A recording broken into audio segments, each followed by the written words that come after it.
Welcome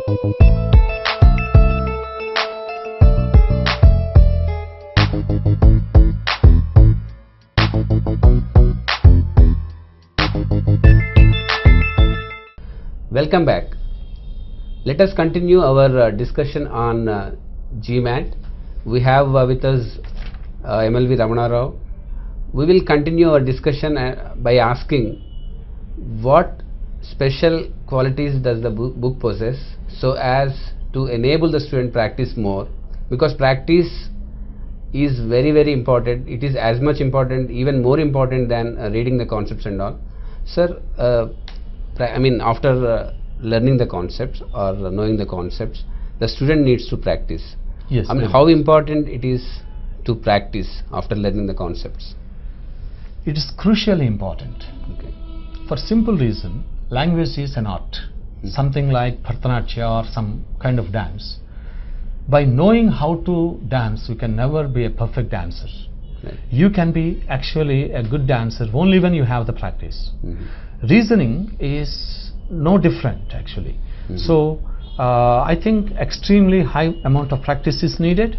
For that, the book caters to the needs of the practice. What the book does is, it first presents the concepts. Immediately it gives some basic practice related to that basic concept, and then it goes beyond that basic practice and goes to GMAT level and GMAT examination questions.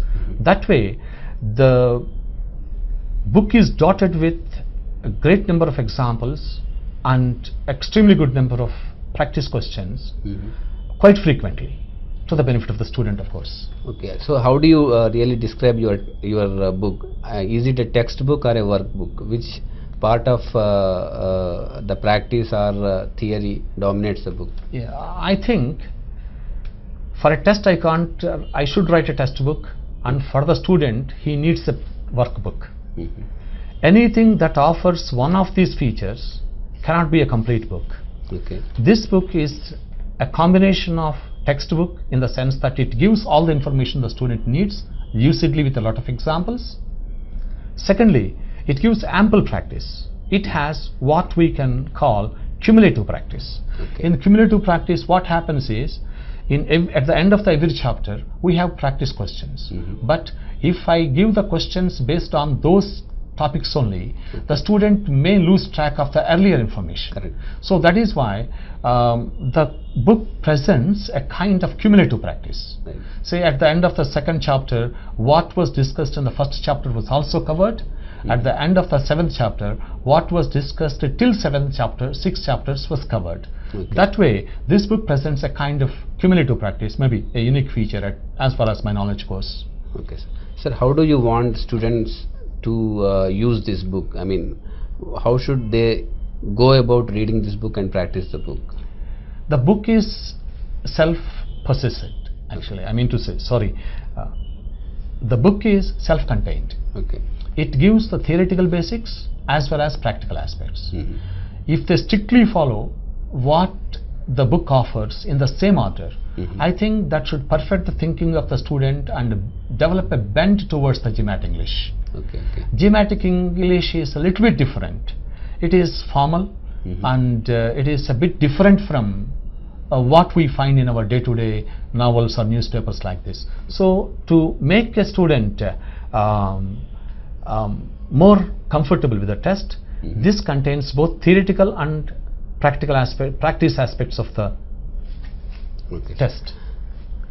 Sir, communication in general has become very crucial to succeed in any walk of life. Yes, very much. So, I mean, you have written this book for the specific purpose of GMAT. Yes. No, can the students who are otherwise placed, can they use this book, and how can they use the book?